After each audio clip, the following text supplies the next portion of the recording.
Un des aspects des arguments téléologiques implique des situations qui sont non seulement improbables, mais apparemment impossibles. Dans l'exemple de jeu de cartes, il est théoriquement possible que 5 mains, tirées au hasard à partir de jeux équitables, produisent 5 quintes flush royales.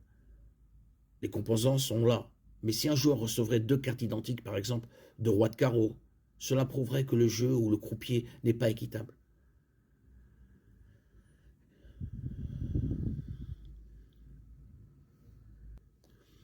C'est le cas de questions telles que la biogénèse, la vie issue de la non-vie, dont toutes les observations scientifiques ont démontré l'impossibilité. Si quelque chose ne peut pas se produire selon certaines hypothèses, mais se produit alors, ces hypothèses sont fausses. Les arguments théologiques exploitent l'impossibilité apparente que certaines choses se produisent naturellement. L'hypothèse la plus raisonnable est que quelque chose ou quelqu'un agit en dehors des règles établies du système. Un terme courant dans le débat sur les arguments téléologiques est celui de lacune. Les critiques présentent souvent à tort les explications théologiques comme nous ne savons pas comment cela s'est produit, alors Dieu l'a fait. C'est ce qu'on appelle l'erreur du Dieu des lacunes. Dans certains cas, cette critique est fondée. Parvenir au bout de notre compréhension n'implique pas nécessairement que la prochaine étape causale soit l'intervention directe d'une divinité. Formulés de cette façon, les arguments en faveur de Dieu sont logiquement faibles.